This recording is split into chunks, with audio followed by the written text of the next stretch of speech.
자, 오늘 계속해서 레위기 말씀 이어가도록 하겠습니다. 오늘은 본문 말씀을 중심으로 예배의 궁극적인 목적, 그러니까 우리가 예배를 드리는데 어떤 방향성을 가지고 무엇을 목적으로 예배를 드려야 될 것인가, 오늘 이 부분에 대해서 본문을 중심으로 말씀을 좀 상고하겠습니다. 자, 오늘 본문을 조금 정리를 좀 할게요. 자, 위임식을 드렸습니다. 먼저 아론이 본인의 그 속죄제와 번제를 드리게 되지요. 그리고 나서 백성을 위하여 제사를 드립니다. 이게 첫 제사였던 거예요. 위임식을 하고 나서 그러면은 백성들을 위해서 드리는 제사를 드릴 때 먼저 자신의 제사를 먼저 드린다 그랬죠. 속죄제와 번제를 드린다고 했습니다. 지난주에 나눴던 말씀인데, 이 속죄제는 왜 드린다 그랬어요? 내가 비록 하나님 앞에 대제사장으로 위임받은 세워주신 인생이라 할지라도 나도 역시 그렇죠, 죄인이다, 심각한 죄인인 것을 고백하면서 죄인된 모습으로 하나님 앞에 나아가는 태도다 말씀을 드렸습니다. 두 번째는 이어서 번제를 드리는데, 번제는 어떤 의미를 가지고 있다? 바로 나의 몸과 마음을 주님 앞에 충성하고 헌신하겠습니다 라는 충성과 헌신이 담긴 제사였다, 이렇게 말씀을 드렸어요. 그래서 우리도 주님 앞에 나아갈 때 나도 역시 죄인입니다, 죄인된 고백이 앞서야지 되고, 그 고백뿐만 아니라 죄 용서받은 자로서 하나님 앞에 나 일평생 생명 다하여 이 몸뚱아리 건강 주시는 이 한도 내에서 내가 나중에 나이가 많이 먹고 병들면 하고 싶어도 못할 텐데, 그래서 젊은이들에게는 참 하나님이 인생의 옵션을 그렇게 좋게 주셨어. 참, 그 인생의 옵션 아니에요 진짜. 우리가 의도해서 달라고 했습니까?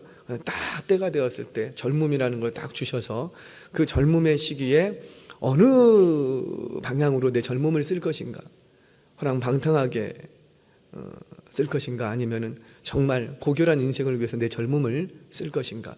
그렇게 하나님께서 우리의 젊음 주실 때 몸으로 헌신해야 된다 뿐만 아니라 건강 주시는 한도 내에서 내가 몸으로 하나님 앞에 생명 다해서 충성하겠다고 했으니, 많이 가질 때나 없을 때나, 내가 높음이나 낮음이나, 내가 원하는 대로 일이 잘 되거나 안 되거나, 내게 주시는 그 시간과 물질과 그 건강 가지고 하나님 앞에서 충성하겠습니다, 이 결단이 우리의 예배 속에서 일어나야 된다 말씀을 드렸어요.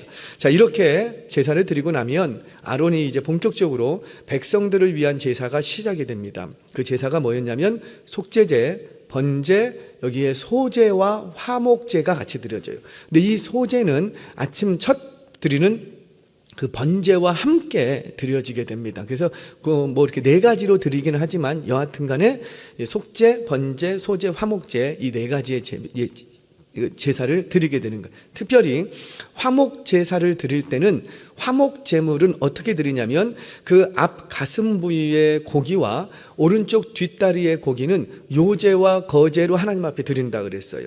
요제와 거제로 드린다는 것은 그 가슴 부위의 고기는 이렇게 제단 위에서 들어서 한번 흔들고 그리고 내려놓으면 이것은 하나님께 드려진 바 되고, 이것은 실제로는 누구의 몫으로 돌려지고, 그 제사장의 몫으로 돌려지고, 거제는 똑같은 형식인데 이렇게 들었다가 제단 위에서 그냥 흔들지 않고 내려놓는 거예요. 그러면 이것 역시 하나님께 드려진 바 되었다 치고, 이거는 또 누구에게 돌려지고? 제사장의 몫으로 돌려집니다.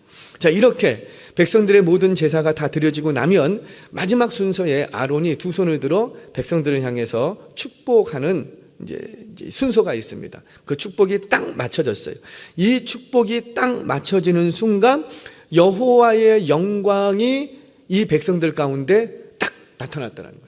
여호와의 영광.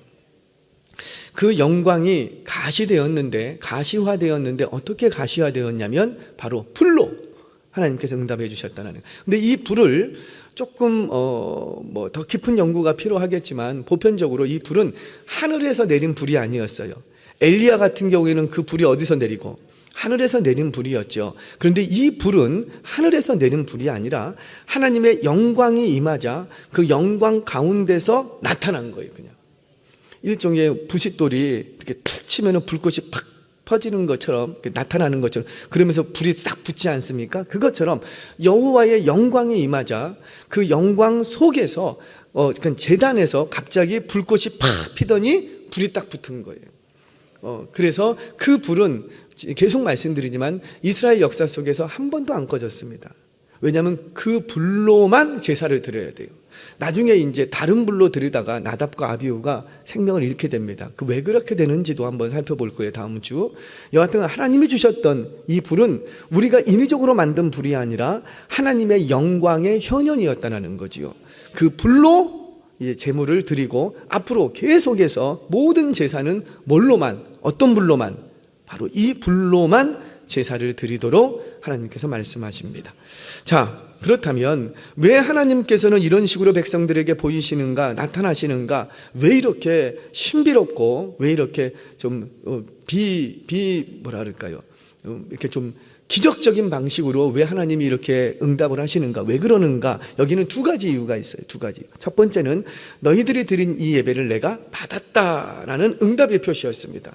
뭔가 받았으면 뭔가가 나타나야지 백성들이 믿을 거 아니에요. 그래서 이 예배를 연락하셨다는 의미에서 불꽃을 보여주셨고, 또 하나는 이 아론이 대제사장으로 여호와 앞에서 인정되었다라는 의미에서 이렇게 불로 응답을 해 주시는 거예요. 그래서 이 아론은 누가 세운 아론이라? 하나님께서 세우셨고, 이제부터 이가 예배를 집례할 것을 하나님께서 인정하신 거죠. 인정하신. 자, 여기에 우리가 드리는 예배의 방향성, 우리가 무엇을 목적으로 어떤 방향성을 가지고 예배를 드려야 될 것인가, 오늘 이 부분에 대해서 두 가지로 오늘 본문을 중심으로 좀 캐내려고 해요. 자, 첫 번째는 우리의 예배의 목적, 방향성이 어디로 가야 될 것인가. 그냥 오늘 시간도 됐네, 오늘 예배나 드리러 갈까, 이런 게 아니라는 거죠. 아멘이세요? 예배를 드리는데 오늘 예배 시간 됐다, 자, 은혜 받으러 가자, 그걸로만 만족하시면 안 되네. 분명히 오늘 우리가 예배 드릴 때에 어떤 목적을 가지고 우리는 예배를 드려야 된다는 거예요. 자, 그러면 어떤 목적을 가지고 예배 드려야 되는가? 첫 번째 바로 하나님이 연락하시도록 예배 드려야 되는 거예요. 그러니까 이 예배를 받으시는 분이 과연 이 예배를 받으실까? 어떻게 해야 예배를 받으실 수 있을까? 어떻게 해야 예배가 받으시는 예배가 될까? 이것을 예배 드리기 전부터 미리 가슴에 둬야지 되는 거예요. 그래서 우리가 예배 드릴 때, 우리 지금 방송실도 일찍부터 와갖고 막 이거 준비합니다. 오늘 제가 자막을 보내드렸더니 낮에 와서 또 자막하시는 분은 자막을 또 하고 가고, 왜 이렇게까지 하는 거예요? 오늘 또 좀 이렇게 컴퓨터 좀 만져야 될 거 있어서 우리 집사님 먼저 오셔갖고 막 땀 뻘뻘 흘리면서 컴퓨터 만지고, 이게 컴퓨터 만지는 거하고 예배 드리는 거하고 뭔 상관이 있냐고. 이거는 본질이 아니잖아요. 그런데 그 비본질이 본질을 본질되게 합니다. 현대 예배가 컴퓨터 없어도, 마이크 없어도 우리 예배 드릴 수 있어요, 없어요? 있어요. 예배 드릴 수 있어요. 얼마든지 있어요. 그런데 이런 식으로 예배를 드리면 훨씬 더 우리가 집중도가 있다는 거죠. 그래서 예배를 조금 더 풍성하게 예배를 드리기 위해서, 그러니까 이것은 예배 드리는 분이 하나님이신데 하나님께서 예배를 받으실 수 있는 예배가 되도록 여기저기서 얼마나 움직이고 분주하게 움직이는지 몰라요. 그러니까 왜 이렇게 하느냐? 바로 그 우리의 드리는 예배가 그저 우리 1시간 예배 드렸다, 시작하고 끝났다, 이런 의미가 아니라 이 예배를 하나님이 받으시도록 예배 드리기 위해서. 성경 보겠습니다. 23절 24절 말씀 우리 한 번 더 읽겠습니다. 시작. 모세와 아론이 회막에 들어갔다가 나와서 백성에게 축복하며 여호와의 영광이 온 백성에게 나타나며 불이 여호와 앞에서 나와 제단 위에 번제물과 기름을 사른지라 온 백성이 이를 보고 소리 지르며 엎드렸더라. 아멘. 사랑하는 여러분, 우리 기억하기를 바랍니다. 우리의 예배의 목적은 하나님께서 연락하시도록 드리는 데 목적이 있어요. 만약에 하나님이 예배를 연락하시지 않는다면 우리가 아무리 화려한 예배, 아무리 순서를 잘 짜여서 드리는 예배라 할지라도, 아무리 대단한 분을 모셔놓고 예배 드린다 할지라도 죄송해요, 그건 진정한 예배가 아니라는 거예요. 예배를 드리는 사람들이 아무리 만족을 얻었다 할지라도 내 만족 때문에 예배 드리는 게 아니라고요. 혼돈하시면 안 돼요. 예배는 내 만족을 위해서 예배 드리는, 오늘 은혜를 막 충만히 받으면 오늘 예배 드린 것 같고, 뭔가가 마음에 좀 예배가 흡족하지 않으면 예배 안 드린 것 같고, 그러니까 내 중심적인 예배가 되면 안 되고, 우리의 예배를 하나님이 받으실까 안 받으실까, 하나님의 받으시면 나에게 어떤 것을 내리워 주실까. 그러니까 우리의 모든 예배의 포커스는 다 어디에 집중이 돼야지 되고, 그러니까 하나님이 받으시는가 안 받으신가, 여기에 집중이 돼야 되는 거예요. 그런데 안타깝게도 오늘날 현대 예배는 하나님이 이 예배를 받으시는가 안 받으시는가가 아니고, 이 예배 때문에 얼마나 많은 사람들이 모이는가, 얼마나 많은 사람들이, 그러니까 사람들을 끌어모으기 위해서 좀 애를 많이 했어요. 그게 나쁜 것은 아니에요. 왜요? 혼자 드리는 예배보다 여럿이 같이 드리는 예배가 뭐가 나빠? 나쁜 거 아니죠. 그런데 너무 지나친 나머지 현대 예배의 좀 안타까운 부분은 사람들이 기뻐하느냐 안 기뻐하느냐, 거기에 자꾸 관심이 많은 거예요. 물론 그거 아무 등한시해도 된다, 그건 아니에요. 그건 아니에요. 우리는 연약하기 때문에 나 혼자 드리는 예배보다 우리가 함께 드리는 예배가 좋고, 함께 드릴 때 뭐예요? 박수도 같이 치고 이렇게 하는 이유가 뭔데, 이 예배가 더욱더 풍성한 어떤, 좀 이따 얘기할 거예요, 기름 부으심이 있기 위해서 이렇게 하는 거예요. 어떤 퍼포먼스, 쇼맨십으로 하는 게 아니라는 거예요. 자, 그런데 너무 거기에 집중한 나머지 이 예배를 하나님이 받으실까 안 받으실까, 이걸 잊고 예배를 드리면 안 된다라는 거예요. 우리의 예배 가운데 제가 증거를 좀 대볼게요. 정말 우리가 사람 중심으로 예배가 흘러가는가 안 흘러가는가 한번 이렇게 되돌아보시기 바랍니다. 저도 무궁의 끝물을 이제 맡은 예배자라 그랬죠. 그래서 저도 70년대 출생했던 인생이다 보니 그때를 살아왔어요. 그런데 그때는 예배 드릴 때, 그때까지만 해도 가장 교회에서 많이 불려졌던 예배가, 예배 중에 찬양이 뭔지 아세요? 70년대 가장 예배 속에서 많이 드렸던 찬양, 그러니까 예배 속에서 예배 드릴 때 모이면 성도들이 불렀던 노래가 찬양이 있어요. 저는 지금도 기억나요. 왜 우리 그때 목사님은 맨날 강단에 오면 인내하신 구세 전부여 의지 없어서, 항상 그 찬양이야. 항상 그 찬양. 질리지 않을 정도, 질릴만도 한데 항상 그 찬양. 그거 아니면은 하나님의 나팔 소리 전지, 주님 재림 언제 하십니까? 언제 오십니까? 그러니까 제가 교회 가면은 항상 불렀던 찬양이 뭐냐면 두 가지였어요. 회개 찬양 아니면 재림 찬양, 언제 오십니까? 왜 그랬을까요? 물론 그 시대마다 찬양도요, 그 시대를 대변합니다. 그래서 이렇게 찬양을 연구해 보면, 그러니까 그 시대 속에서 어떤 찬양이 많이 불려지는가를 보면 이 사회가 어디에 주목하고 있는지를 알 수가 있어요.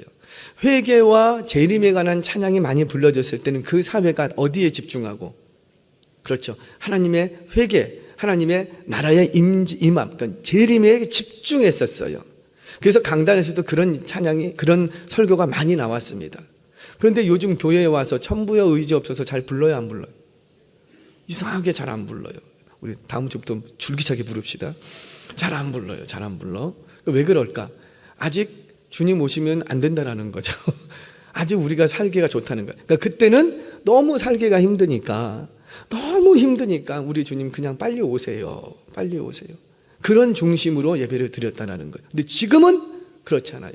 교회가 잘 살아보세요, 잘 살아보세요, 막 이렇게 한국 교회가 나아가다 보니 하나님이 축복하셔서 잘 살게 되었어. 그러니까는 주님 마라나타 하면 돼요, 안 돼요? 이게 안 된다라는 거야. 그러니까 교회에도 이 찬양이 점점 사라져갑니다. 점점. 그리고 그 사라진 자리를 70년대부터 뭐가 대체했냐면은 교제송이라는 게, 당신은 사랑받기, 이거 엄청 불렀죠? 교회마다. 근데 저는 또 이 얘기하면 또 우리 목사님 그 찬양 부르지 말라 그랬다 그럴까봐, 저는 별로 권하지 않아요. 예배 중에는 권하지 않아요. 그냥 교제 중에는 그렇게 하시는데, 이거는 교제송이라 그래요. 교제, 그 성도 간의 교제를 위해서 찬양, 가사된 찬양이지 예배 중에 부를 찬양은 아니라는 거예요. 근데 교회마다 예배 중에 갑자기 당신은 사랑받기 위해, 오늘 이 예배는 누가 받으시는데? 하나님이 받으시는데 갑자기 그 포커스가 어디로 빠져버렸어요? 사람에게로 빠져버렸어요. 그래서 저는 잘 안 불러요. 그렇지만 교제할 때는 어때요? 얼마든지 부를 수 있겠죠. 그래서 이게 예배 중에 불러야 될 찬양이냐, 우리끼리 교제할 때 불러야 될 교제송이야 이걸 좀 구분해야 되는데 한국 교회가 이걸 구분하지 못하고 온통 다 썼어요. 특별히 구도자의 예배라는 것이 한국 교회에 한번 쑥 휩쓸고 가면서 지금은 많이 정리가 됐으나 열린 예배 이러면서 쭉 지나가면서 그 열린 예배 속에 구도자의 예배 속에 대부분이 불려졌던 찬양이 뭐냐면 교제송이었어요. 그러니까 하나님은 온데갈 데 없고 왜? 아직 이들은 하나님을 몰라. 세상 사람들을 불러놓고 예배드리는 거기 때문에 그 속에서 하나님의 영광보다는 우리가 당신들을 얼마나 사랑하는지 사람에게 집중된 예배였어요. 본질은 그거예요. 그런데 이걸 연구하시는 분들이 다른 방향으로 자꾸 연구를 해서 그렇지 본질은 그거예요. 사랑하는 여러분, 우리의 예배 가운데는 잊지 마세요. 우리의 예배드리는 목적은 어디에 있다? 하나님이 받으시는가 안 받으시는가. 아멘. 그래서 찬양을 하나를 불러도 예배 속에서는요 하나님의 영광과 위엄과 이런 찬양을 부르는 게 좋아요. 이런 찬양을. 이 찬송가에는 그래도 한국교회 찬송가는 참 분류가 잘 돼 있어요. 그래서 우리 주보를 이렇게 보시면 첫 곡이 있어요. 주일 낮 예배 때는 첫 곡은 대부분 제가 뭘 하냐면은 예배, 주일, 창조주, 예수 그리스도 요 찬양밖에 안 불러요. 선곡하는 게 거기에 딱 그거만 하는 거예요. 왜? 이 예배를 열 때에 누구만 드러나기를 원해서 하나님, 예수님, 창조주 하나님 그 하나님만을 드러내기 위해서 찬양을 거기다가 딱 맨 첫 찬양으로 선택을 하는 거예요. 그러니까 아무거나 선택을 하는 게 아니에요. 사랑하는 여러분, 우리 찬양대도 마찬가지죠.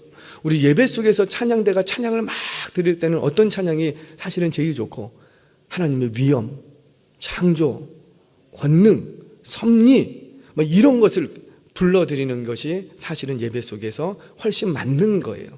그렇다고 또 찬양대 계속 그것만 부르겠다 그러지 마시고, 그러니까 우리의 방향성이 어디에 있겠다. 이 예배를 하나님이 받으시는가 안 받으시는가 거기에 포커스 하시기 바랍니다. 자, 그렇게 하나님께 집중된 예배를 드리면 하나님이 어떻게 하시고 불로응답하시는 거예요. 그 응답을 불로응답하시고 그 이후에 모든 예배는 이 불로 드리는 예배가 됩니다. 자, 그러면 오늘날 현대로 가지고 와 볼게요. 오늘날은 우리가 하나님께 그렇게 하나님께 집중되어 예배 드리면 불이 내려와요, 안 내려와요? 불 내려오면 매주 천정 보수 공사를 해야 되는데 그러지 않아요. 불로 현원하지 않아요. 그 대신 뭘로 우리 가운데 임재하시고. 아멘이세요? 그래서 우리의 예배는 하나님께 집중된 예배를 드려질 때 우리의 예배 가운데 성령으로 충만하게 해주실 줄로 믿습니다. 그러니까 성령의 인재가 있는 예배가 아니면 죄송해요, 그 예배 잘못 드린 거예요. 그래서 저는 개인적으로 목회의 방향이, 예배의 방향은 무조건 아무리 초라해도 괜찮다. 거적대미만 깔아놓고 길거리에서 예배해도 좋고 뭐해도 좋다. 어린아이가 예배드리던 장년이 예배드리던 아주 휠체어를 갖고 오고 병상을 갖고 와서 여기 깔아놓고 예배드려도 좋다. 어떤 식으로도 예배드려도 좋으나 반드시 우리의 예배 속에서는 누구의 임재가 있어야 되겠다. 그렇죠. 성령 안에서 예배해야 되겠다. 성령 안에서 찬양하고 성령 안에서 기도하고 성령 안에서 설교하고 성령 안에서 예물 드리고 성령 안에서 안내하고.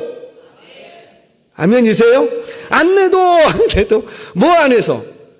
성령 안에서. 성령님이 여기 계시는데 내가 안내를 어떻게 해야 될까? 주방, 봉사도 어디 안에서? 성령 안에서. 물론 거기는 진짜 불이 임하더라고요. 불 피워놓고. 그런데 봉사도 성령 안에서. 차량 운행해 주십니다. 그거 다 예배를 위해서 하는 거잖아요. 근데 그것도 어디 안에서? 성령 안에서. 나의 각자의 자리에서 예배 드릴 때에 성령 안에서 예배하시기를 바랍니다. 기억하세요. 예배는 시스템이 아니에요. 예배는 순서나 격식이나 의식이 아니에요. 예배는 생명입니다. 그래서 생명 안에서 또는 생명을 얻기 위해서 예배하는 거예요. 그래서 예배 한번 잘 드리면 생명을 얻기도 하고 예배 한번 잘못 드리면 생명을 잃기도 하는 거예요. 그래서 하나님의 임재가 있고 하나님이 받으시는 예배가 되려면 반드시 성령 안에서 예배해야 하는 거예요. 성령 안에서 예배하면 그 찬양은 다를 줄로 믿습니다. 성령 안에서 설교하면 그 설교가 다를 줄로 믿습니다. 성령 안에서 봉사하면 그 봉사가 달라질 줄로 믿습니다. 그러니까 우리는 모든 예배 현장에서 뭘 구해야 되겠다? 성령님을 구해야 돼요. 그러면 성령님을 구하려면 어떻게 해야 돼요? 기도해야죠. 어떻게 기도 안 하고 성령의 임재를 구할 수 있겠냐고요. 제가 아는 목사님 1부, 2부, 이렇게 3부 이렇게 있어요. 그러면 1부 예배 들으신 분들이 이제 몇 분이 모여서 2부 예배를 위해서 기도를 한대요. 밑에 층에서 막 기도.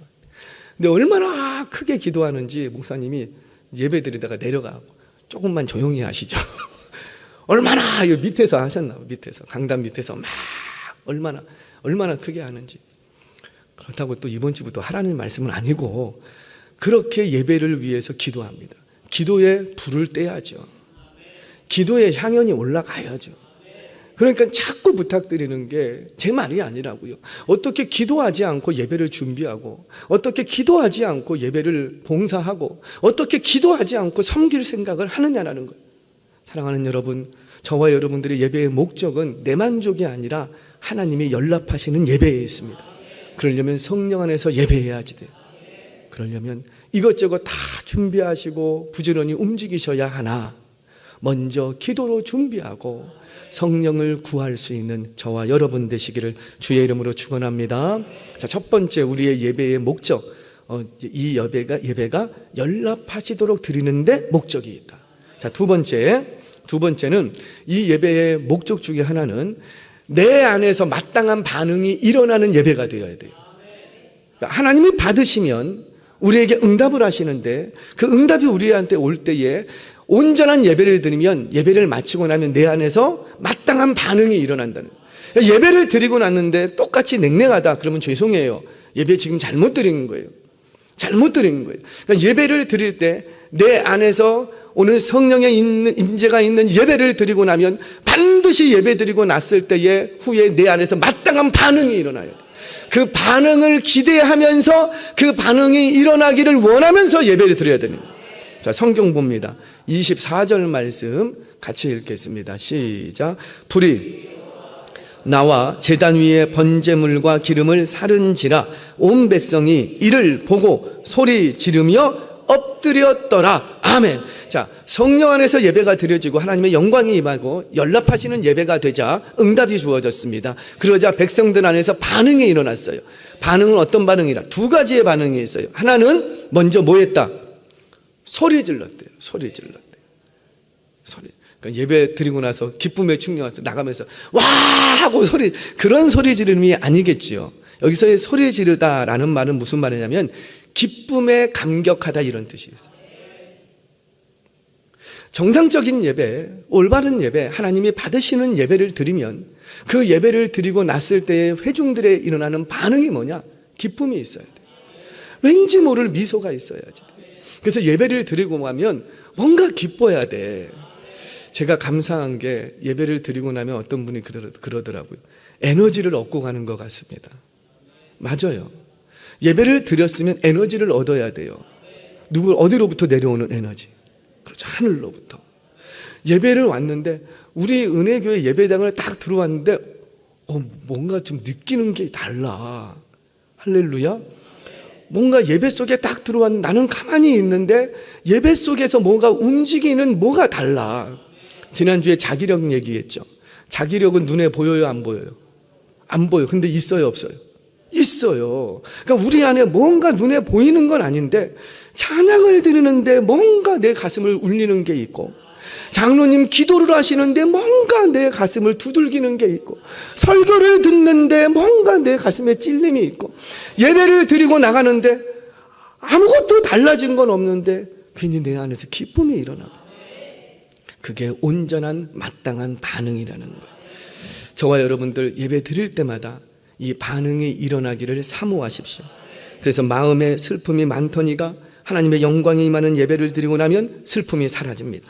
근심 걱정으로 인해서 안색이 어두웠던 그가 예배를 드리고 나면 말씀 가운데서 하나님의 영광을 경험하자 근심 걱정이 사라지는 거예요. 평안이 주어지고 말할 수 없는 기쁨이 넘칠 줄로 믿습니다. 아무것도 해결된 건 없다고요. 여전히 물질의 문제는 그대로 물질의 문제로 남아있고, 여전히 가정의 아픔은 그대로 가정의 아픔에 남아있는데, 이상하게 절망하고 낙심하고 근심과 어두운 마음으로 예배의 자리에 왔는데, 우리 은혜교회 예배드리고 나서 돌아갈 때는 마음의 근심이 사라지고 절망과 낙심이 소망의 제목으로 바뀔 길을 축원합니다. 그게 올바른 예배 드린 거라는. 또 하나를 얘기합니다. 이렇게 기쁨이 우리 안에 일어나야 돼요. 자, 그런데 기쁨만 일어나는 건 아니었대요. 자, 소리를 지르고 뭐 했더라? 엎드렸대요. 엎드려지는 게 있어야 돼요. 엎드려지는 게. 자, 이 엎드려졌다라는 말은 두려움으로 굴복하다, 이런 뜻이 있어요. 두려움. 올바른 예배 속에서 먼저 바르게 예배 드리고 나면 우리 안에 하나님의 영광이 임하면 기쁨과 은혜가 충만합니다. 평안과 희락이 넘치는 거예요. 하지만 또 한편으로는 평안과 기쁨이 크면 클수록 뭐도 커지고 하나님을 두려워하는 마음도 커지는 거예요. 그저 기쁨만 있다거나 기쁨 없고 두려움만 남아있다면 그것 또한 올바른 예배는 아니에요. 온전한 예배를 드리면 말씀대로 살겠습니다. 말씀 앞에 나를 굴복시키는 의지가 일어나는 거예요. 그 의지라 그래요. 의지. 경건한 의지, 변화된 의지, 거룩한 백성에게만 나타나는 의지가 있어요. 이게 거듭난 정서, 이렇게 얘기합니다. 거듭난 정서. 자, 하나님을 향한 경외심이 일어나면 어때요? 내가 말씀대로 살겠습니다. 결단이 일어나고요. 그 말씀대로 살지 못한 것이 생각나 애통하고 통탄해하며 괴로워하는 감정이 일어나는 것, 바로 그것이 올바른 예배를 드린 회중에게서 나타나는 감정, 현상이라는 거죠. 그래서 예배 드리면 예배 드릴수록 더 하나님이 사랑스럽고, 예배 드리면 예배 드릴수록 하나님이 더 커져 보이는 거예요. 하나님이 커져 보이니 그 하나님 앞에 두려운 마음도 커져가는 거예요. 사랑하는 여러분, 저와 여러분이 드리는 예배 드리면 예배 드릴수록 하나님이 더 사랑스럽고 하나님이 더 두려운 예배자들 되시기를 주의 이름으로 축원합니다. 말씀을 정리합니다. 하나님의 영광이 임합니다. 영광이 우리의 예배 가운데 나타날 거예요. 그런데 그 영광이라는 것은 뭐냐면 하나님의 어떠하심이에요. 하나님의 어떠하심. 구약에는 불로 임했습니다. 불이 나는 이미지가 갖고 있는, 그것이 갖고 있는, 그 에너지가 갖고 있는 그 어떠하심이 하나님의 어떠하심을 나타내시고, 우레, 번개 또는 구름, 이 모든 것은 하나님의 영광의 현현이라 그래요. 그러니까 그분의 어떠하심이 요걸로 대신 이미지화해서 가시화해서 나타난 거예요. 그래서 하나님의 영광이라는 것은 하나님의 어떠하심이 나타나는 거예요. 자, 우리의 예배 가운데 하나님의 영광이 임하면 어때요? 그분의 어떠하심, 그분의 선하심, 그분의 자비하심, 그분의 전능하심, 그분의 긍휼과 사랑이 많으심, 그분의 자비하심, 이런 하나님의 어떠하심, 성품이 우리의 예배 가운데 확 들어와야 되는 거예요. 그게 하나님의 영광이 임하는 거예요. 막 설교를 듣는데 하나님의 긍휼하심이 너무 크게 느껴지고, 막 찬양대가 찬양을 하는데 막 창조주 하나님 막 찬양을 하는데 그 하나님을 나 한 번도 본 적 없는데 그 창조의 능력의 하나님이 어떠하신지 내 마음에 쑥 들어오는 거예요. 그게 하나님의 영광을 경험한 거예요. 자, 그러면 뒤집어서 우리가 예배자로 살면서 하나님께 영광을 돌리는 삶을 살겠습니다. 그럼 영광을 어떻게 돌려요? 영광 받으세요. 그러면 영광 받는 거예요? 자, 하나님의 어떠하심을 드러내야 돼요. 그러니까 지금 나의 삶 가운데 용서하기 어려운 자가 있으나 나는 용서할 수 없지만 누구의 마음으로? 하나님의 그 자비하신 마음이 내 안에 들어와 하나님의 자비하심이 어떠한지를 드러낸 거예요. 그 드러냄을 통해 하나님은 영광 받으세요. 나는 사랑하지 못해. 도저히 사랑할 수가 없어. 진짜 뭘로 봐도 사랑 못하겠어. 그런데 나는 하지 못하지만 내 안에 계신 성령님이 나를 강권하셔서 추정하셔서 그 영혼을 볼 때마다 사랑하게 돼. 그러면 그 사랑하는 게 곧 뭐예요? 하나님의 어떠하심을 드러낸 거예요. 그게 뭐라? 하나님의 영광을 돌리는 삶이라는 거예요. 저와 여러분들 예배 가운데서 이 하나님의 영광이 나타나고 경험되기를 축복합니다.